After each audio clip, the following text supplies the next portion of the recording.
True इस्लाम app को play store से ज़रूर डाउनलोड कीजिए और शेयर कीजिए। अस्सलामु अलैकुम वरहमतुल्लाहि ताला वबरकातुहू। आला हज़रत फाउंडेशन की जानिब से रोज़ाना आप तक हदीसों का तर्जमा, उसकी तशरीहात और उससे मालूम होने वाले अहकाम व मसाइल पहुँचते हैं और आप हज़रात इसे सुनकर अपने इल्म में इजाफ़ा करते हैं। आप हज़रात से गुजारिश है कि आखिर तक ऑडियो सुने और इसे अपने दोस्तों में भी शेयर करें। रोज़ाना की तरह आज मैं फिर आपकी खिदमत में कुछ बातें लेकर हाजिर आया हूँ, बगौर समाअत करें। सीरत रसूलुल्लाह सल्लल्लाहु अलैहि वसल्लम का ये छठा पाठ है। ऐलान नबूवत से पहले के कारनामे, इसके ताल्लुक़ से मैं कुछ बातें आपके सामने पेश करूँगा, बगौर समाअत करें। जंगे फुजार। इस्लाम से पहले अरबों में लड़ाइयों का एक तवील सिलसिला जारी था। इन्हीं लड़ाइयों में से एक मशहूर लड़ाई जंग फुजार के नाम से मशहूर है। अरब के लोग ज़ुल्क़अदा, ज़ुल्हिज्जा, मुहर्रम और रजब, इन 4 महीनों का बेहद एहतराम करते थे और इन महीनों में लड़ाई करने को गुनाह जानते थे। यहाँ तक कि आम तौर पर इन महीनों में लोग तलवारों को नयाम में रख देते और नेज़ों की बर्छियाँ उतार लेते थे। मगर इसके बावजूद कभी कभी कुछ ऐसे हंगामी हालात दरपेश हो गए कि मजबूरन इन महीनों में भी लड़ाइयाँ करनी पड़ी। तो इन लड़ाइयों को अहले अरब हरूफ फुजार, गुनाह की लड़ाइयाँ कहते थे। सबसे आखिरी जंग फजार जो कुरैश और कैस के कबीलों के दरमियान हुई, उस वक्त हुजूर सल्लल्लाहु अलैहि वसल्लम की उम्र शरीफ 20 बरस की थी। चूँकि कुरैश इस जंग में हक पर थे, इसलिए अबू तालिब वगैरह अपने चचाओं के साथ आपने भी इस जंग में शिरकत फरमाई, मगर किसी पर हथियार नहीं उठाया। सिर्फ इतना ही किया कि अपने चचाओं को तीर उठा उठा कर देते रहे। इस लड़ाई में पहले कैस फिर कुरैश गालिब आए और आखिरकार सुलह पर इस लड़ाई का खात्मा हो गया। हिल्फुल फुजूल। रोज रोज की लड़ाइयों से अरब के सैकड़ों घराने बर्बाद हो गए थे। हर तरफ बदामनी और आए दिन की लूट मार से मुल्क का अमन व अमान गारत हो चुका था। कोई शख्स अपनी जानो माल को महफूज नहीं समझता था।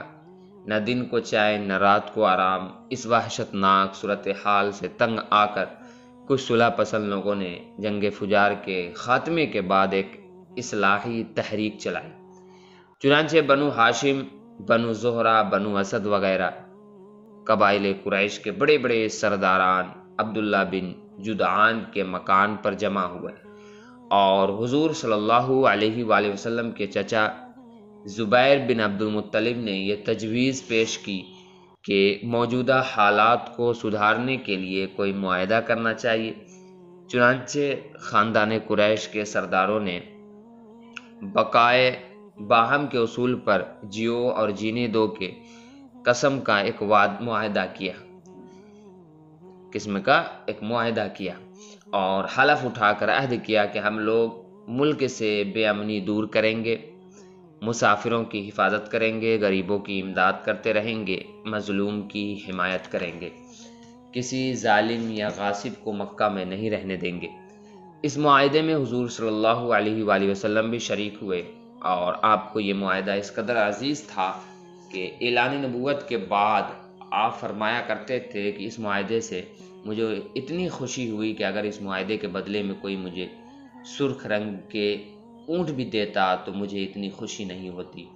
और आज इस्लाम में भी अगर कोई मजलूम या हिल्फुल फुजूल कहकर मुझे मदद के लिए पुकारे तो मैं उसकी मदद के लिए तैयार हूँ। इस तारीख़ी मुआहदा को हिल्फुल फुजूल इसलिए कहते हैं कि कुरैश के इस मुआहदे से बहुत पहले मक्का में कबीले जुरहुम के सरदारों के दरमियान भी बिल्कुल ऐसा ही एक मुआहदा हुआ था।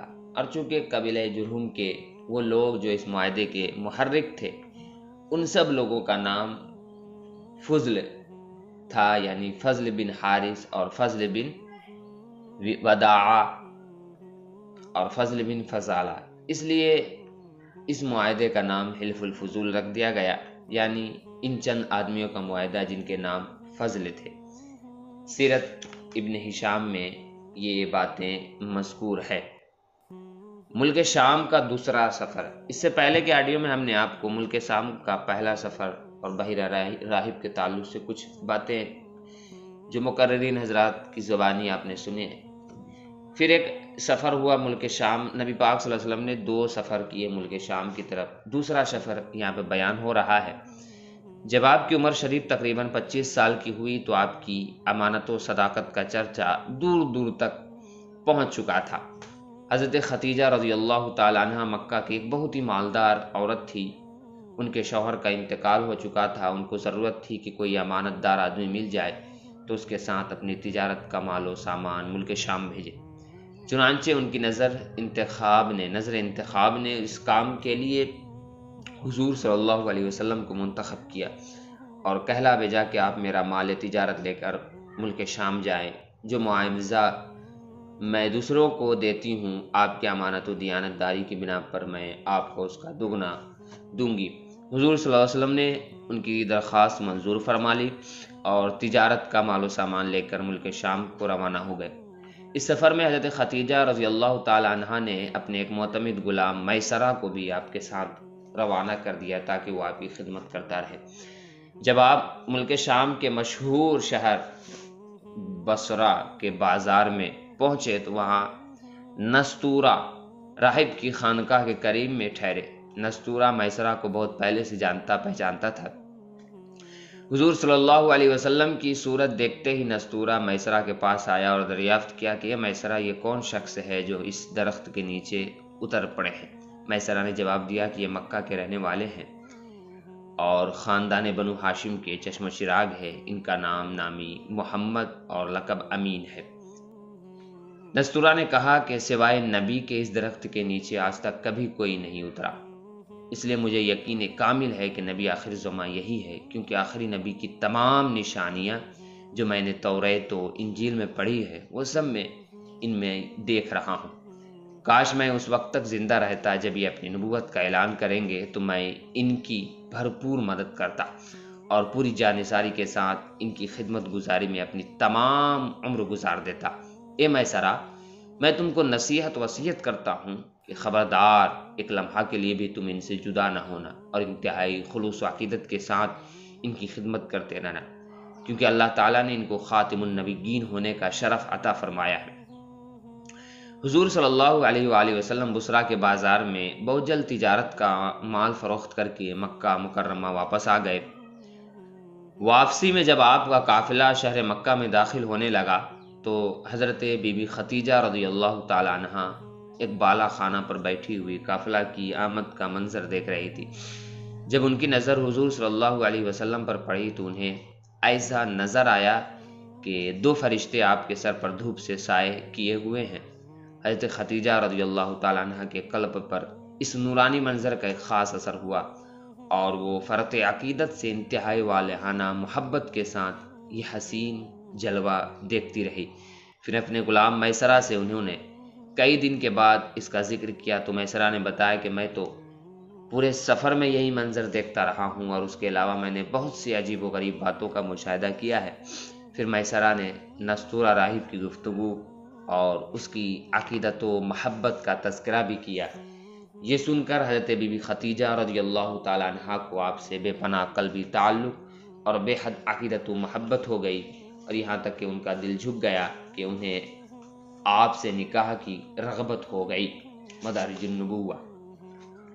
کل کے آڈیو میں انشاءاللہ تبارک و تعالی ہم نکاح کے تعلق سے کچھ باتیں حضرت خدیجہ رضی اللہ تعالی عنہا سے آپ کا جو نکاح ہوا وہ بیان کریں گے۔